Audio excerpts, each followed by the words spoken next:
Have you ever been scrolling on TikTok and see a video of rich Adopt Me players showing off their neon pets?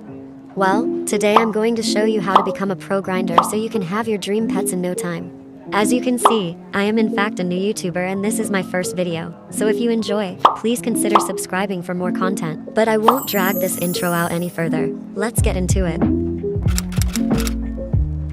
My first tip to become a pro grinder is to watch something in the background of your game.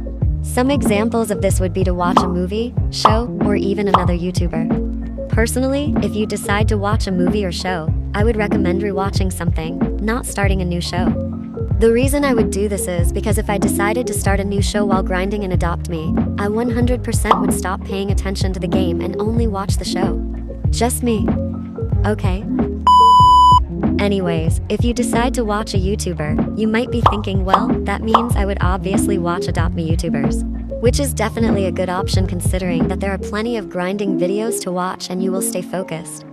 But every time I grind, I watch Twitch streams such as Queso. The reason this might be better is because you wouldn't constantly have to switch videos considering that his streams last hours.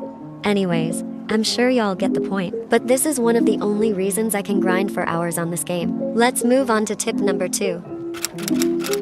My second tip is to use alt accounts. You can do this by using another device to load onto another one of your accounts. The reason I would 100% recommend doing this is because you get 2 times the money and you can age 2 pets at once without the Game Pass.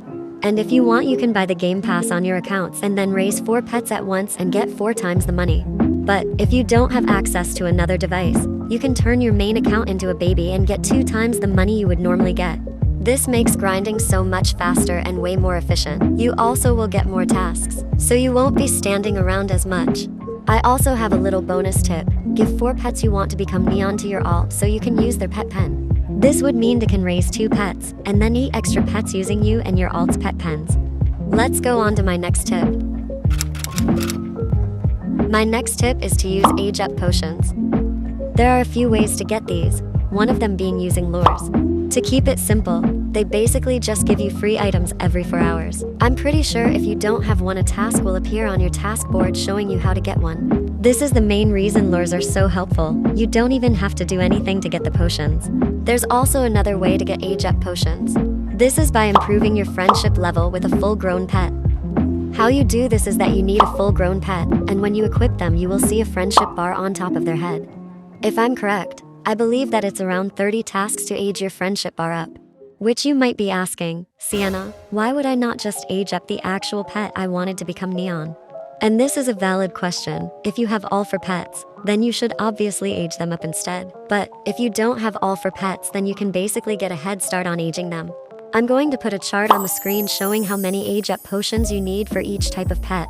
As you can tell, these age up potions are extremely helpful in making neons, especially from the lures, since you basically need to do nothing for them. Anyways, let's move on to the next tip. My next tip is to take advantage of teleporting. If you go into your inventory, then you can see that you can teleport to many different places.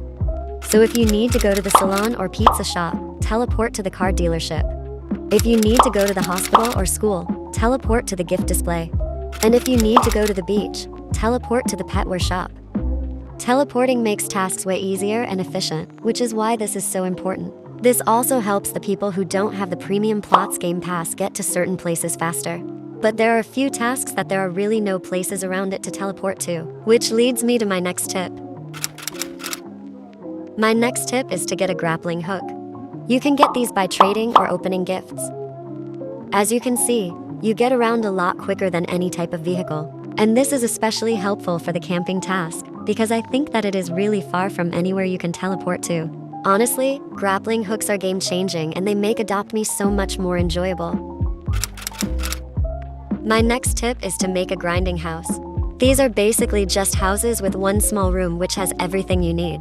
You need showers or baths, 1 or more beds, at least 1 piano, a bouncy castle, and some sort of toilet and a food source. Some of these are self-explanatory, but there are a few tricks you might not know. You can use the piano for the board task, so you won't have to go all the way to the playground. And you can use a bouncy castle for your walking and driving tasks. If you need to do a walking task, Then pick up your pet and the bouncy castle will make you jump, which counts as walking. And for the driving task, you need to do the exact same thing, but instead of picking up your pet, you need to put them in a stroller. These houses are essential for getting your tasks done easily and quickly. It doesn't have to be extravagant if you don't want it to be. There are many free items that you could put together to make your house. If you're seeing this, congrats. You've officially become a pro grinder, or at least a better grinder than you were before. Anyways, if you enjoyed this, consider liking or subscribing if you want. I'll see you in the next one.